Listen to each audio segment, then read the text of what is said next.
put a lot of people in jail, some of them very bad people. I've dealt with murderers before, rapists. But I think there's a very few number of people you come across in your career that are truly scary people, and he was one of them.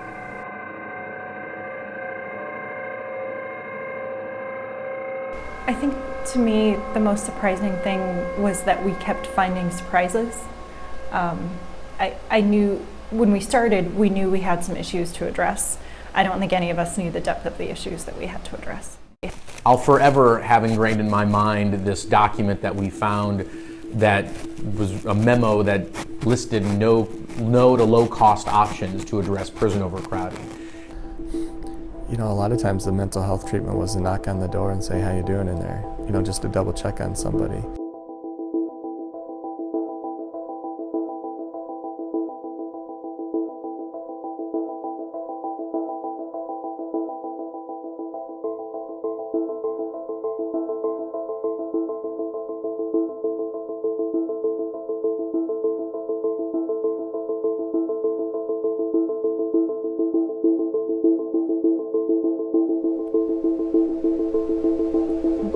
Why someone who said, I need treatment, I want to be put into the regional center, wasn't seriously worked through a commitment process baffles me.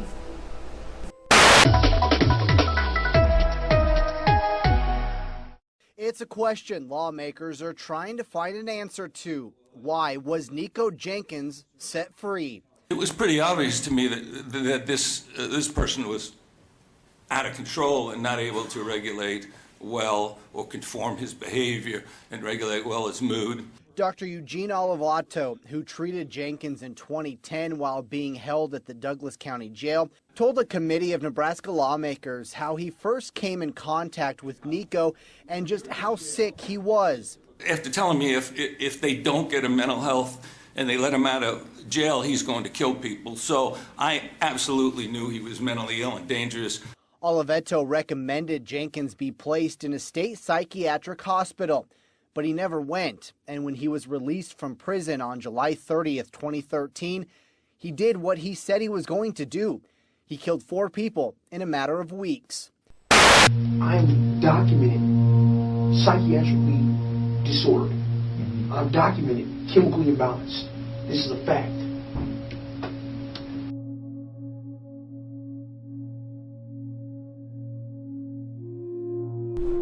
You know, people in segregation back then and even now, I mean, they're in those places, in those cells, those small cells, for 23 hours at least a day. I mean, we knew people go in, you know, what they called the hole, or, you know, go into segregation or restrictive housing now, as they call it. I mean, I knew that happened, but maybe I didn't realize personally how long people would be in there, and the lack of any kind of treatment or care for those folks, and what that really meant to be in there 24 hours a day.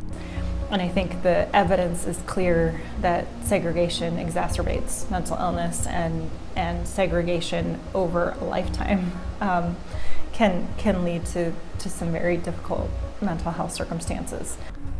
There really were not a lot of efforts at the time to transition people out of there and get them back into the general population, or to get them into some other programs so that they could, when they're getting ready to leave the department, they wouldn't go right from segregation and to, here's your $100, go enjoy your reign of terror.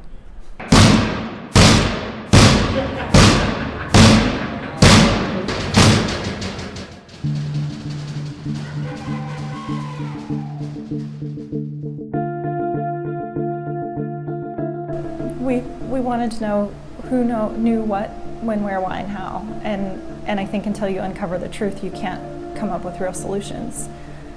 And I think over time there was attrition, there was a sort of a culture of making do, and I think now we're seeing the outcomes of those decisions over time. The lack of communication between the doctors that were diagnosing Nikko Jenkins was a challenge.